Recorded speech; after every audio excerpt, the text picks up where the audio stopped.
The participants today are Lisa Mills,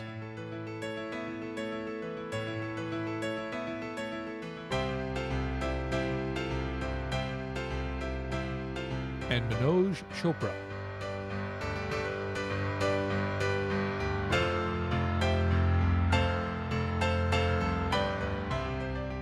We join their conversation in the faculty lounge. My background is geotechnical engineering, which is the study of soils and foundations for buildings and bridges. Now, I've seen on Modern Marvels episodes of bridge building, and they're always talking about the soil and the pylons that go in it. And when I was over in Sweden, I saw a cool bridge that had these two pylons and these supports going up to the pylons, Right. and then I saw a picture on the internet of a similar bridge that's being built by Santiago Calatrava in the United States, Yes. but it only has one pylon. How That's does right. that work? That's a cantilever bridge. Okay. And what happens is that one pillar or pylon supports the entire bridge from one side. It's basically an overhanging system. So as it hangs, it's also suspended by cables. And that's an exciting design that they've come up with, but that can only be done with limited span. You cannot do a very long span bridge. But bridges are marvelous things of art, really. It's sort of a merger of someone's ideas of what they can come up with, and then you have to build it. And Well, so an I wondered engineer- about this relationship between engineers and architects. Do you guys get along well, or is there some tension between engineers and architects? I think we get along well until they reach a point where it's sort of the Guggenheim Museum or something like that, when it gets really wild. But more or less, the actual construction of bridges and buildings, it's a pretty good symbiotic relationship. Do you think it's important for faculty members to teach both the introductory level and the graduate classes? What do you get out of doing both? Oh, that's very important. In my opinion, teaching undergraduate introductory level classes brings two things. It brings you to the student. Quite often we find that the students feel that they don't see an engineering faculty member for 2 years, but they declared engineering as their major. It could be the same thing with yours. So there's a disconnect. They don't want TAs in classrooms as much. They want faculty members. And it's exciting to start to see these faces come to the university and to give them a place to learn basic ideas before they can be applied to graduate level courses. I feel that if they don't get a strong foundation in this fundamental concepts like the ones I teach in mechanics, they will struggle throughout their entire engineering curriculum and then at work. And so I feel that no matter how much I get into research, I will always try to be connected to the undergraduate students, the juniors and sophomores. You know, I feel the same way. I'm just getting started as an assistant professor, but I really believe the same thing. I teach in the film program at UCF, and one of the introductory courses that I teach is Foundations of Story. Now, I know that the students are anxious to get going and writing the script for their movie and learning how to use the camera and learning how to edit the movie together. But I agree with you, until they know that a story has to have a beginning, a middle, and an end, and that every successful play has a premise, some sort of point to it, and that characters have to be strong and motivated, they're not going to be successful writing that screenplay or in what they use their camera to do. So I agree. One of the things that I was wondering about also about what you do in terms of your website, there are a lot of different photos on there of you working with your students. And I know you've won some teaching awards, so I wanted to ask you what your teaching philosophy is. How do you connect with your students? That's always a challenge. Teaching, initially when I started teaching, I was trying to find my way to see what works. Particularly at the small class level, you can get an idea whether you're getting across the points or not. So What I tried to do was, first of all, slow down to see their faces, to see if they're getting the concepts, to move on only after that. There is so much material to cover in a semester, so you do have a challenge. But what I try to do is to explain things in a manner that I feel that a student who hasn't been exposed to those concepts can understand them. And then you give them the application, which could be more intense numerically, or numbers, answers that require you to work out the procedures and so on. But before you can do any of that, you tell them what they're trying to learn, what is the product. And I find that they feel that they connect with that. So again, you try to explain things as well as you can, and then see on their faces if they're getting it. Right now I'm trying to put together a documentary on the so-called millennial generation. Mm-hmm. And these are people that are just coming of age right now. They were born in 1982 or after. Mm-hmm. And there seems to be some research that indicates that there's some differences to this generation, and most of those differences lie in the technology that they use. They're very multitasking. Mm. I shot some video the other day of a student sitting in the student union. He's got his laptop set up, his iPod on, and he's texting someone on his phone all at the same time. And so when I'm in the classroom, my classes are rather large. I had one section that was 85 students and one that was 55. And I see them in the back with their laptops open. So one day, I took a walk to the back of the classroom, and as I'm talking about the material and we're in the middle of a discussion, and I stopped at a line of students in the back that had their laptops open.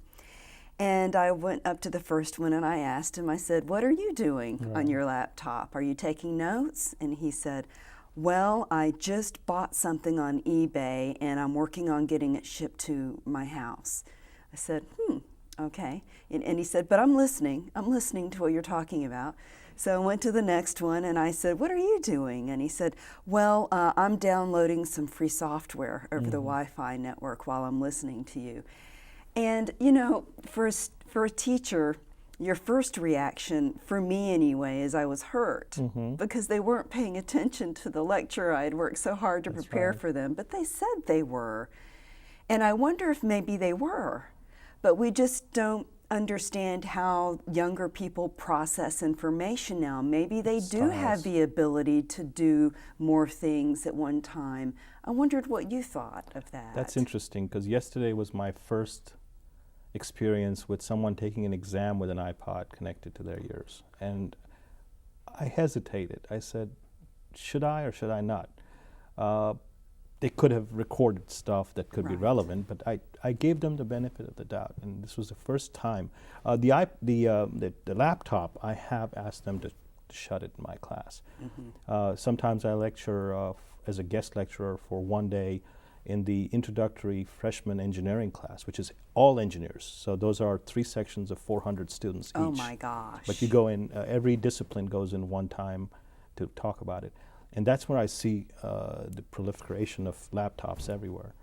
And I tell them, it's rude, you're here to listen to me, why don't you listen to me? But this was the first time I saw someone take an exam with that. And maybe they are different. Maybe they can do things. My son, for example, can play video games and listen to music and do laptops. I mean, they can do all 3. It's interesting you bring up your son. You told me you have an 8 and a 10-year-old. That's right. They're coming up. And another thing I've discovered in making this documentary and I've been interviewing some parents of these students.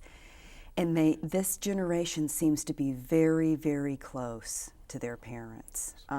I can't tell you how many of the students have told me that their parents are their best friends, and then the parents say that the students are their best friends. And I just saw an article, or I was told about an article from someone I'm working with on the documentary, Linda Chapin in the Metropolitan Center for Regional Studies, told me that at Cornell University they've installed several webcams now where they're in different spots on the campus so that they're live all the time. And students are encouraged to go to these webcams and wave at mom or dad who are keeping the site up at work, Wow. you know, in a different city or whatever, so that the parent and the child can connect via the internet at college. And it sounds like a groovy idea, but I'm worried. I'm worried about the independence Yes. of this generation that's grown up so close to their parents. Do you ever wonder about that with your children? I do. I think both Liz, my wife, and I do tend to spoil them quite a bit. They are very dependent on us. They're still 10 and 8, but I will find a time when I will make a decision to give them a little bit more independence, more of a do this yourself, figure out how to do it yourself. And I know that they will. I think it is something they have to learn. So as a parent, you try to look out for them, and quite often you consider 15, 16, 17 to be a child still. And for us, that may be true as a parent, but there is a time when you have to let go. However, the influences in college that are there, sometimes it's maybe better to have someone look over their shoulder. What I find, I've recently served on the Alcohol Awareness Task Force that the president established to come up with guidelines in response to the tragedy we had last year, and going into what we're planning for our new stadium.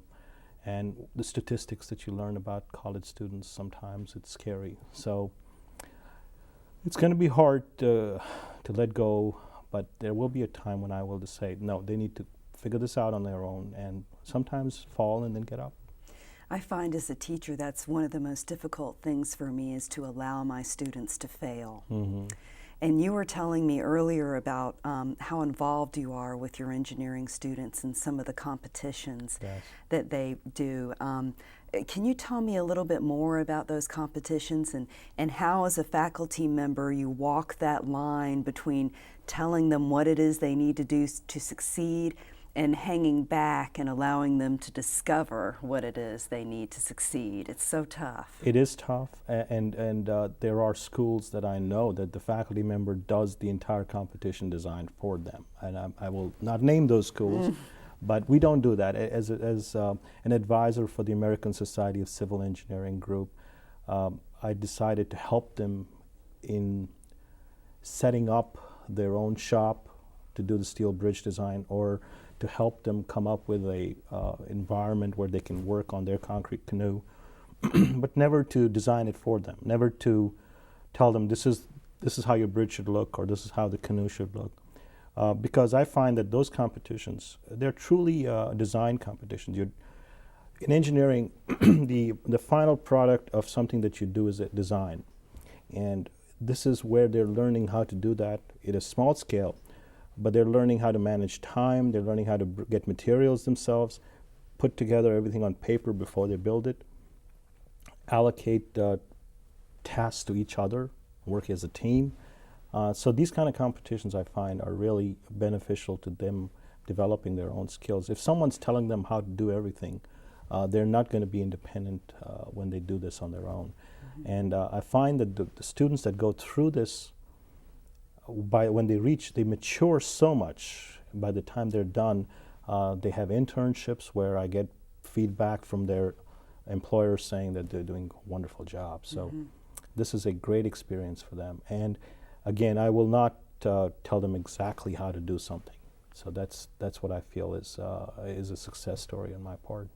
It's really gratifying to watch them grow. I love getting close to the freshmen, and then watching them progress through their sophomore and junior years, and then doing their final capstone projects as seniors, and watching the work that they do.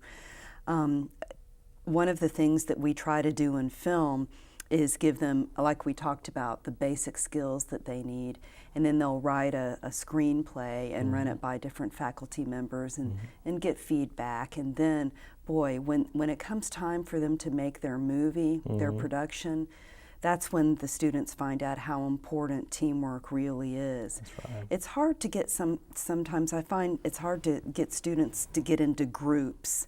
They really at first resist when you try to get them doing group work, but I think it's so important that they learn collaborative effort and working on a team. In terms of the film program and what we do over there with research, I'm a little bit different. I'm not looking into the aesthetic criticism of film. I'm looking more into the effects of film, particularly documentary. And I've been thinking about doing some research on the media effects of documentary, political documentary. My research area is political advertising, and I used to work in the radio television division of the School of Communication, and now I'm teaching in film and teaching documentary. So what I'm going to do is apply what I know about political communication in relation to political advertising, take that and apply it to so many political documentaries that have come out and talk about that. Politics is interesting, don't you think? Sure is, absolutely. It's one of the most exciting areas right now, particularly because it's such a dynamic, changing environment. I mean, politics 2 years ago is different from politics today. But how do you sort of bridge the gap between politics that goes on out there and the research aspect of it? Well, what are you looking at as research in politics? Well, we have several variables that we look at. We try, first of all, we're very concerned with efficacy and cynicism because we have some empirical results that indicate that all of the political ads that are on television and the web, people learn from these ads, they learn about issues, they learn about candidates, but while they're learning, they're becoming more cynical about the political process. Right. And that can't be good for democracy when we rely on people to vote. Yes. If people don't feel this sense of efficacy, if they don't feel like their vote matters, they're less motivated to go out and cast their ballot. So we take a look at cynicism, efficacy, we take a look at how much people learn from political media. We also try to determine what political media work. In other words, what message can a candidate put out in a political ad or a political statement that might be more persuasive than another, and why that is. So it's a really multidisciplinary research area because you've got learning, cognition, psychology, the sociology, particularly different regions. It's really interesting if you study what political ads work in the Northeast, they would never work in the Southeast. And so it's interesting to compare those. So politics continues to be local, as we say. Yes, it is. There are more local political ads made now than ever before, and more political ads in general are being put on the web, where candidates don't even have to purchase time. They just put them up on the web. Somebody points to that site and they can watch a 2 or 3 minute political ad right there on the web. So that's new. Another thing that's new is groups called 527s that have found a loophole. They aren't a political action committee or a special interest group that's registered. They're sort of an outsider individual. They can be an individual or an outsider group that isn't a registered political action committee, and they don't have to follow all of the regulations put in place by the Federal Election Commission. And they put together their own ads and buy time for these ads to go on the air. And they are the ads where you don't see the candidate pop up at the end and say they've approved the ad. But they can buy those ads, and of course television stations that are anxious for that revenue will air the ads, and yet the viewer doesn't really know where the ad came from, or who's supporting it. Very right. fine print at the bottom. That's right. So that's new. So it's hard for the viewers to distinguish between what is a PAC and not a PAC. Right, and that goes to the credibility of the message, because if you don't know who's giving that message, if you don't know what motivates the message, then how are you to determine whether or not the message is accurate or misleading? How do you know what to believe in what you see out there? That's true. That's true. That's politics it's exciting, but it can get pretty nasty. Do you think it's getting nastier as we go along? I think it is getting nastier, and I think that there's more political advertising than there's ever been before. And, you know, television has a lot to do with that because it's such a powerful medium and it reaches so many people, and so the candidates are so anxious to get their message out on television.